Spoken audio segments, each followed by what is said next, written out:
In the heart of Africa, where ancient stories whisper through the wind-rustled savanna grass, there lies a tale as old as the baobab trees themselves. A tale of pride, curiosity, and the power of words. Gather round, for this is the story of the hunter and the talking skull. Long before maps charted the vast continent, when wisdom was passed down through generations by firelight, there lived a hunter in a small village. He was known far and wide for his skill with a bow, his keen eye, and his sharp tongue. But it was his pride that truly set him apart, swelling larger than the mightiest elephant. Our story begins as the sun dips low on the horizon, painting the sky in hues of orange and purple. The village comes alive with the rhythmic beating of drums and the laughter of children. But away from the warmth of the communal fire, deep in the shadows of the acacia trees, our hunter embarks on a journey that will change him forever. With his bow slung across his back and his quiver full of arrows, the hunter struts through the tall grass, boasting to himself about his latest kill. His voice carries on the evening breeze, scaring away potential prey, but he cares not.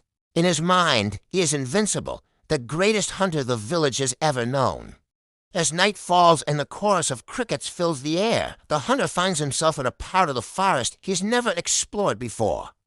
The trees here seem older, their branches twisted into eerie shapes that claw at the starry sky. The ground beneath his feet feels different, almost hollow. Suddenly, his foot catches on something. He stumbles, nearly falling face first into the dirt. Annoyed, he turns to see what dared to trip the mighty hunter.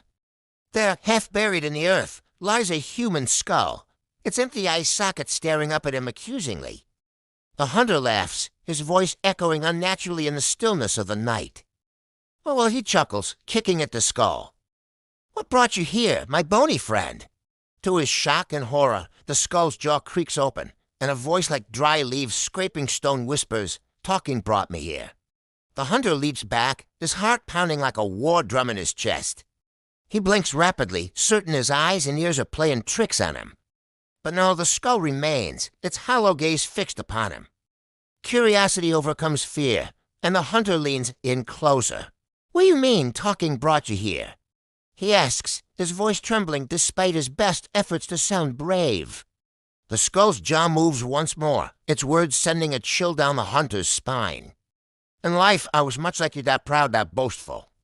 My words were sharper than any spear, and just as deadly. I spoke when I should have listened, boasted when I should have been humble. And now here I lie, a warning to those who would follow in my footsteps." The hunter stands frozen, his mind racing. A talking skull!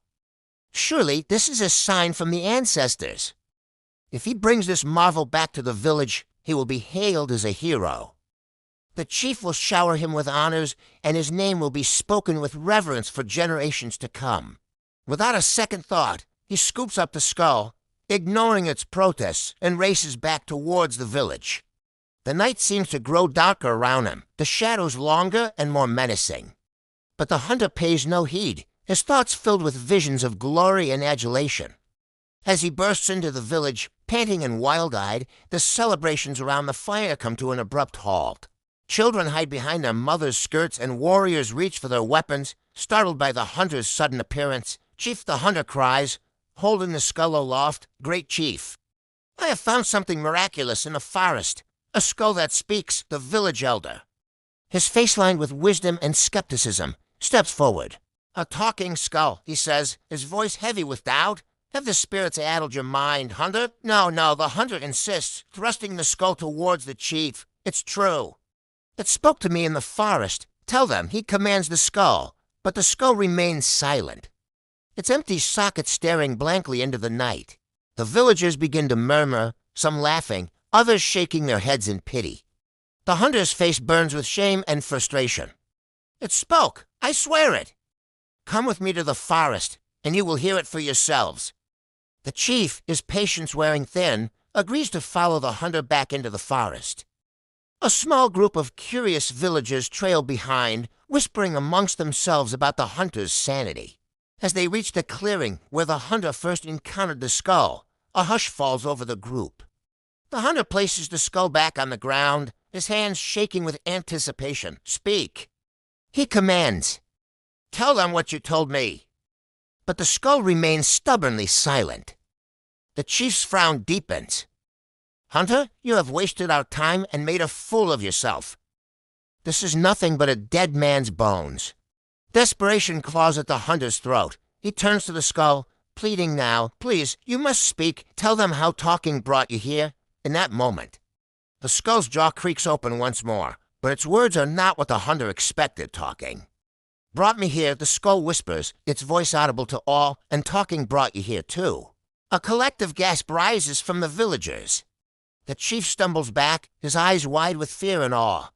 But before anyone can react further, the ground beneath the hunter's feet gives way. He falls, tumbling into a pit that seemed to appear from nowhere. His screams echo for a moment before being abruptly cut off. The villagers rush to the edge of the hole, but all they see is darkness. As the stunned group stands in silence, the skull speaks one final time, its message clear to all who hear it. Let this be a lesson. It intones. Words have power. Use them wisely, or they may lead you to your doom. The chief, shaken to his core, orders the pit filled and the skull buried deep where it can never be found again. As the villagers make their way back home, a new story is born, one that will be told around fires for generations to come. It is a tale of a hunter whose pride led him astray, of a skull that held ancient wisdom, and of the power that words hold over our fates. In the heart of Africa, where the old ways still hold sway, the story of the hunter and the talking skull serves as a reminder to all who hear it. Listen more than you speak, for you never know when your words might be your last.